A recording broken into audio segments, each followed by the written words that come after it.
Most people go through life convinced they are seeing reality as it truly is, unaware that what they are experiencing is not reality itself, but an interpretation shaped long before they had the ability to question it.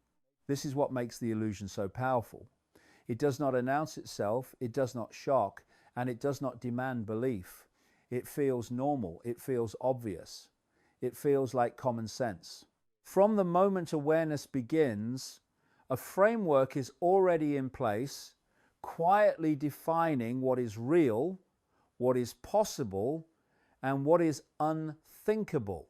Over time, this framework becomes so familiar that it disappears from view, and anything outside it feels strange, extreme, or irrational, regardless of merit. The illusion works because it does not need to deceive consciously, it simply needs to be consistent. Repetition creates familiarity, and familiarity creates trust. When the same assumptions are reinforced day after day, year after year, they become the invisible background against which all experience is judged. People do not ask where these assumptions came from because they have always been there. They confuse inheritance with discovery. What they were taught to believe feels like something they arrived at themselves, and this mistaken sense of independence strengthens the illusion further. This is why most people never question the foundation of their perception. They question surface level details, opinions, preferences, politics, lifestyles, but rarely the deeper lens through which those things are interpreted. The illusion does not restrict choice outright. It defines the range of choices that feel acceptable. It does not silence thought. It determines which thoughts feel safe enough to explore. As long as curiosity remains inside these invisible boundaries, the illusion remains intact and unchallenged. The mind plays a crucial role in maintaining this state because it seeks stability above all else. Certainty provides comfort even when it is incomplete or inaccurate. Once a worldview offers predictability, the mind defends it automatically, mistaking consistency for truth.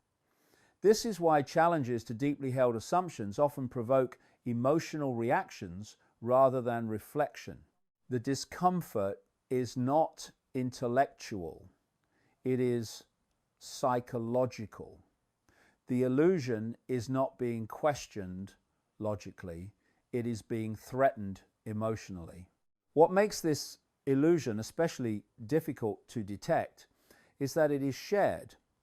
When everyone around you operates from the same assumptions, those assumptions feel validated. Consensus replaces inquiry. Agreement replaces understanding. The illusion becomes collective, reinforced through social interaction, cultural norms, and shared narratives. To question it feels isolating, not because the question is wrong, but because it disrupts belonging. And belonging is one of the strongest forces shaping human behavior. Yet the illusion is not permanent. It survives only as long as it remains unseen. The moment someone pauses and asks not what they believe, but why they believe it, a crack begins to form. That crack does not destroy the illusion instantly. It weakens its authority. Awareness introduces distance between perception and identity. Instead of reacting automatically, the observer begins to notice patterns, and noticing is the first step out. The greatest illusion, then, is not that the world is controlled, chaotic, or deceptive. It is that the version of reality we have been given is complete. The illusion tells us there is nothing more to see, nothing more to question, and nothing beyond the familiar. And as long as that belief remains unexamined, the illusion does not need to imprison anyone, because it is being lived willingly, unknowingly, and collectively. Once the illusion is established, its greatest strength lies in how early and quietly it takes root. Long before individuals develop the capacity for critical thinking, they are absorbing cues about how the world works. Language itself becomes a framework that categorizes experience, assigning meaning, value, and limitation. Words define what exists and, just as importantly, what does not.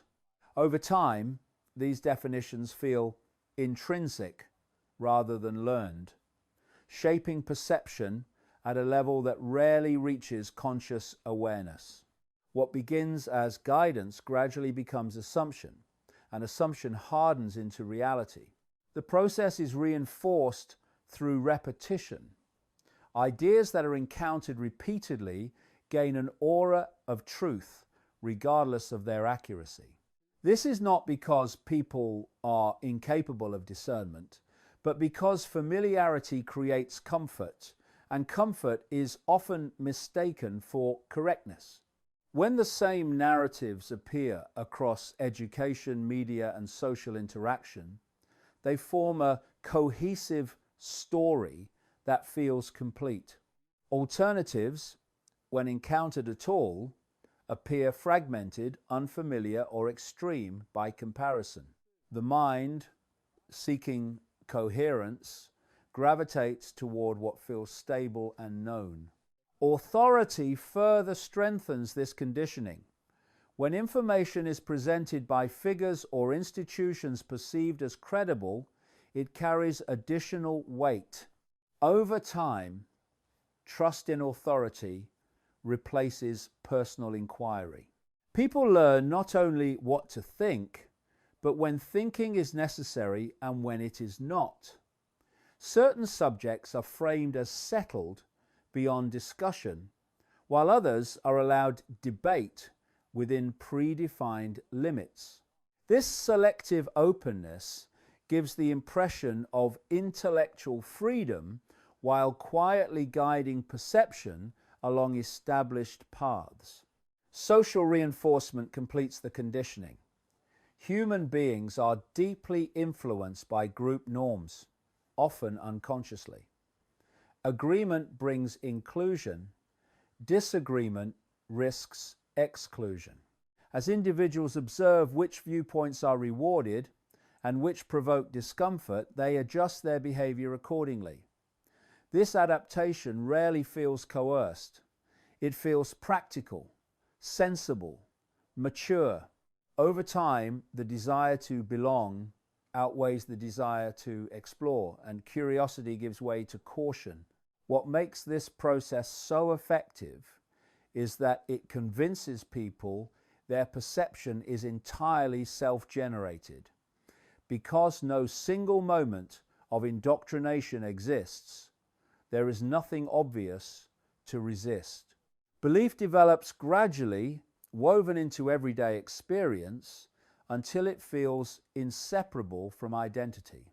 To question it later can feel like questioning oneself, one's upbringing, and one's place in the world.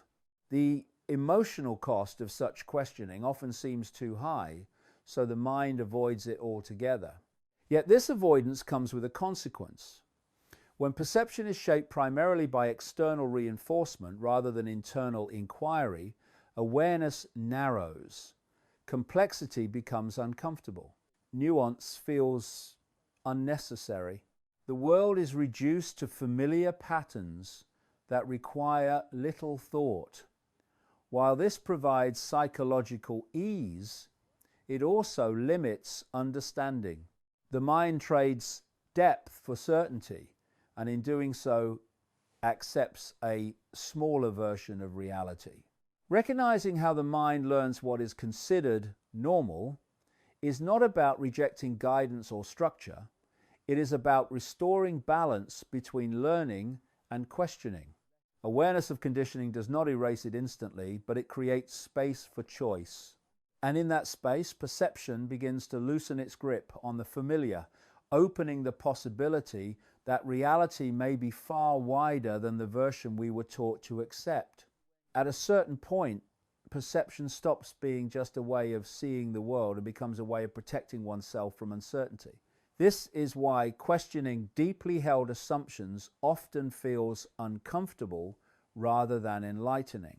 The discomfort does not arise because the question is invalid, but because it threatens the internal structure that provides stability. Beliefs are not held lightly, they are woven into identity, memory, and emotional safety. When those beliefs are challenged, the mind reacts defensively, as if something essential is under attack. This reaction is instinctive, not intellectual. It is the mind attempting to preserve continuity, not truth.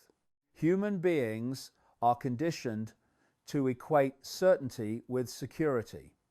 From an early age, having answers is rewarded, while admitting uncertainty is often framed as weakness. Over time, this creates an aversion to not knowing. Questions that destabilize familiar narratives trigger anxiety because they introduce ambiguity where clarity once existed. The mind responds by rejecting the question rather than exploring it. This rejection often takes the form of ridicule, dismissal, or emotional resistance. The goal is not to engage, but to restore comfort as quickly as possible. Social dynamics intensify this resistance. When beliefs are shared by a group, they become markers of belonging. Agreement signals safety, disagreement risks isolation. Questioning group assumptions can feel like stepping outside the collective shelter into uncertainty alone. For many, the fear of exclusion outweighs the desire for understanding. As a result, people often defend beliefs they have never fully examined, not because they are convinced of their truth, but because those beliefs anchor them socially and emotionally. Another layer of discomfort comes from responsibility. To question perception is to accept the possibility that one's understanding has been incomplete or misguided. This realization can carry an implicit burden. If reality is not as it seemed, then past decisions, judgments, and loyalties may need to be reconsidered. That prospect can feel overwhelming.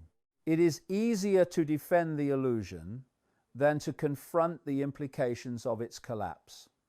The mind chooses continuity over revision, even when revision would lead to greater clarity. This is why emotional reactions often replace rational discussion when foundational beliefs are challenged. Anger, mockery, and moral outrage act as psychological shields. They allow the individual to avoid engagement while maintaining a sense of superiority or certainty. In this way, discomfort is redirected outward rather than explored inward. The illusion remains intact, not because it has been proven, but because it has been protected. Yet discomfort is not an enemy of understanding. It is a signal. It indicates that perception is being stretched beyond familiar boundaries. Growth, whether intellectual or emotional, has always involved a period of instability. The mind resists this instability, but it is precisely where expansion occurs. When discomfort is observed rather than avoided, it loses much of its power. It becomes information rather than threat. The key shift is recognizing that questioning does not require immediate answers. It requires tolerance for uncertainty. An open mind is not one that accepts everything, but one that can hold questions without rushing to closure. When this tolerance develops, questioning stops feeling dangerous and begins to feel liberating. The illusion weakens not through confrontation, but through curiosity. And curiosity, once reawakened, has a way of quietly dissolving even the most deeply ingrained assumptions. Once questioning becomes uncomfortable, control no longer needs to be imposed from the outside. It operates from within. This is the stage where perception quietly becomes a management system, guiding behavior without issuing commands. When people share the same assumptions about reality, they act in predictable ways, and predictability is the foundation of control. There is no need for force when behavior aligns voluntarily with expectation. The boundaries are no longer enforced by authority alone. They are reinforced by belief, habit, and social agreement.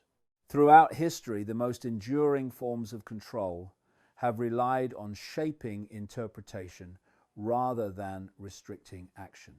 If people believe the existing structure is natural, inevitable, or necessary, they will maintain it themselves. This is why narratives are so powerful. They do not tell people what to do directly. They tell people how to understand what is happening. Once a narrative is accepted, behavior follows automatically. Resistance feels unnecessary, even irrational, because the framework itself appears beyond question. What makes this form of control particularly effective is its subtlety. It does not announce itself as control. It presents itself as reason, common sense, or responsibility. Limits are framed as protections. Conformity is framed as maturity.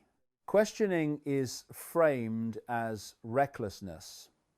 Over time, these associations become embedded in perception. People begin to self-regulate, adjusting thoughts and expressions instinctively to avoid discomfort or conflict. The system does not silence them. They silence themselves.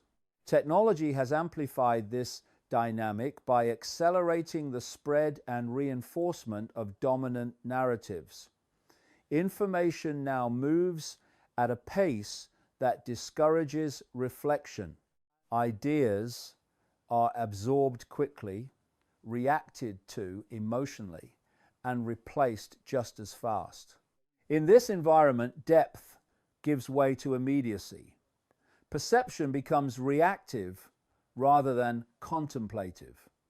When attention is fragmented, critical thinking weakens, and narratives encounter little resistance.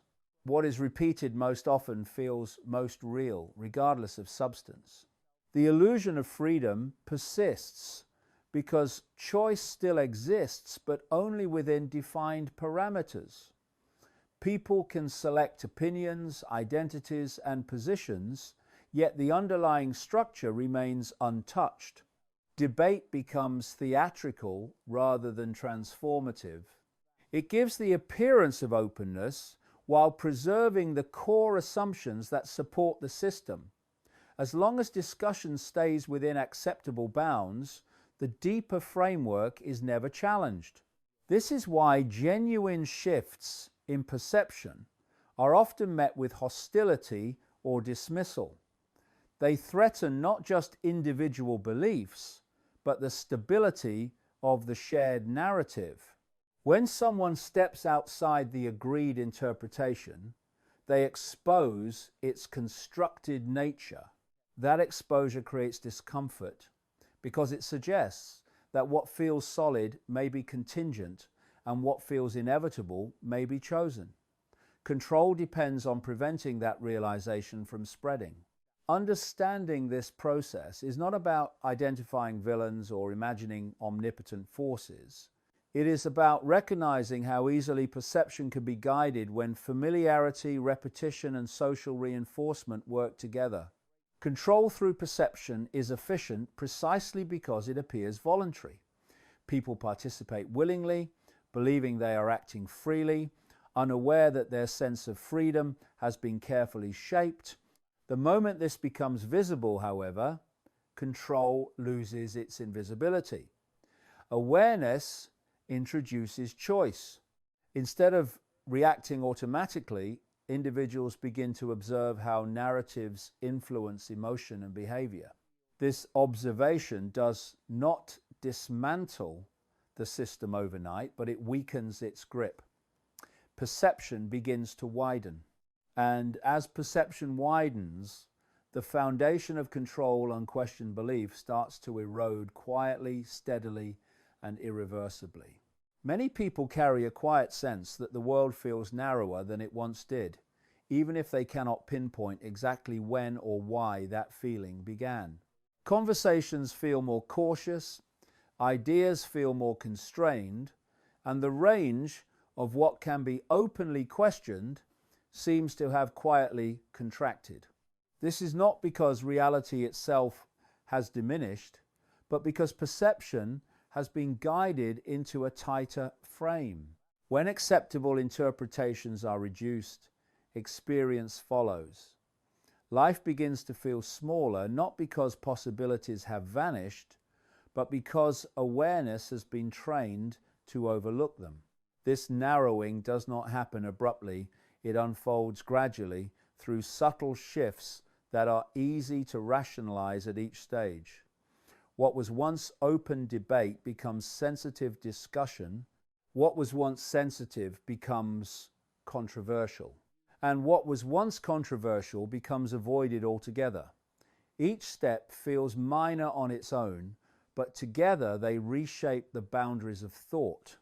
People adapt without realizing they are adapting, mistaking accommodation for maturity and caution for wisdom. Over time, self-restraint becomes habitual and imagination quietly retreats. One of the most effective mechanisms behind this contraction is the redefinition of responsibility. Responsibility is framed as alignment, restraint, and adherence to approved narratives. Questioning is subtly associated with instability, disruption, or harm. In this environment, curiosity feels risky. The mind learns to stay within safe territory, not because it lacks questions, but because the consequences of asking them feel uncertain. Silence becomes a form of social intelligence, and conformity is mistaken for depth. At the same time, the sheer volume of information creates the illusion of openness. Content is everywhere, opinions are abundant, and discussion appears constant. Yet abundance does not equal freedom. When attention is fragmented and overwhelmed, reflection becomes difficult. Depth is replaced by reaction. People consume more but understand less. The surface of reality becomes crowded, while its deeper structure remains untouched. This constant stimulation keeps perception busy but shallow, leaving little space for genuine insight. As reality feels narrower, people often seek comfort in certainty.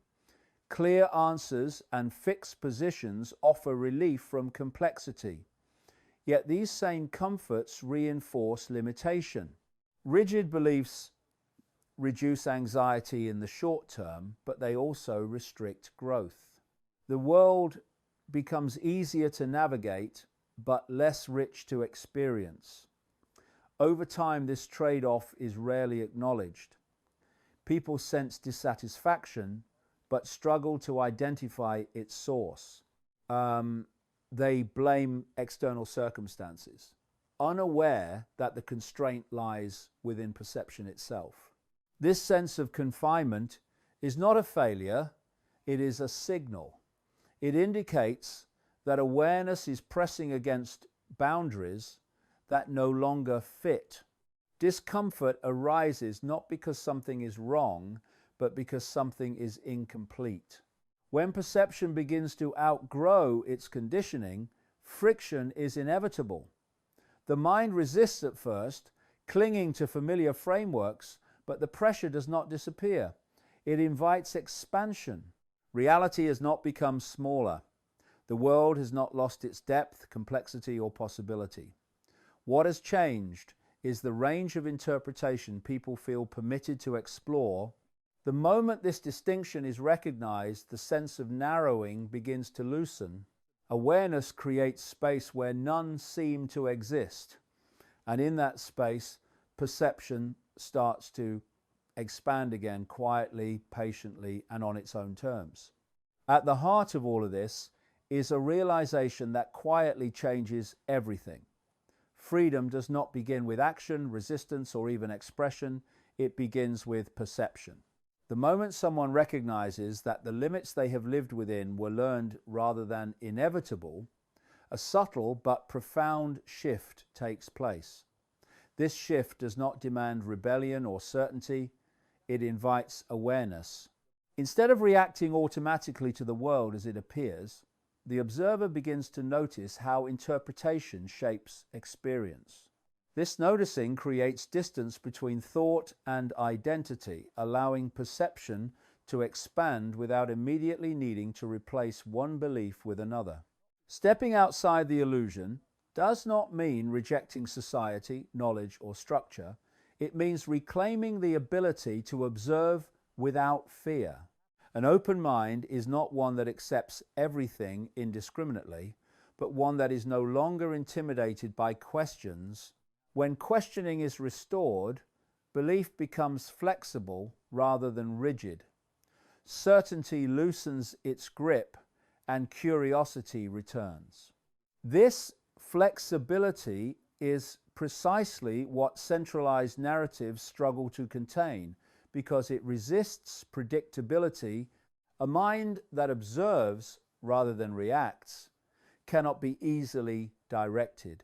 This process is quiet. It does not announce itself. It unfolds internally, often unnoticed by others. As awareness grows, emotional triggers lose intensity. Narratives that once provoked immediate agreement or outrage begin to appear less absolute. Patterns become visible where isolated events once dominated attention.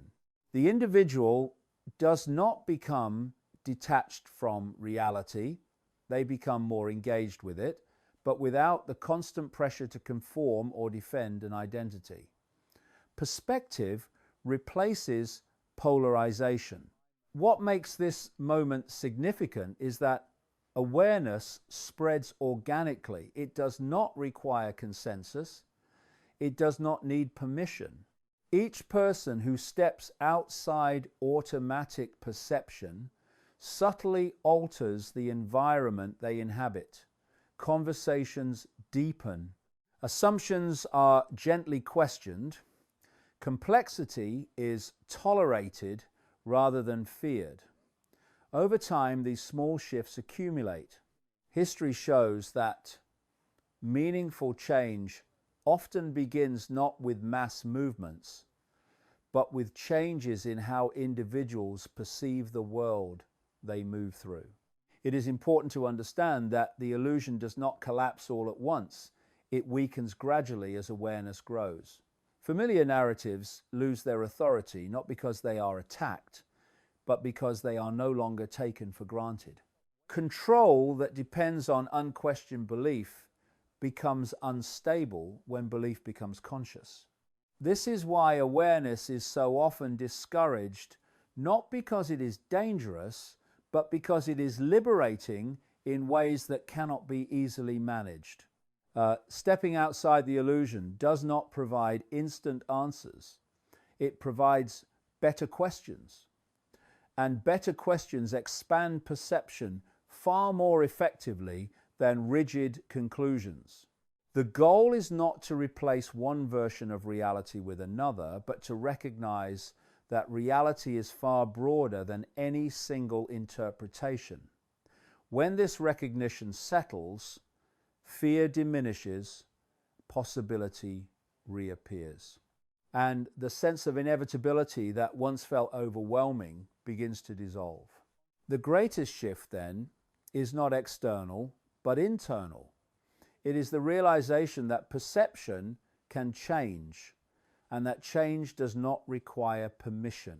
In a world shaped increasingly by managed narratives and conditioned responses, the ability to observe freely is a rare and powerful form of independence. And once that independence is reclaimed, the illusion loses its grip not through confrontation, but through clarity.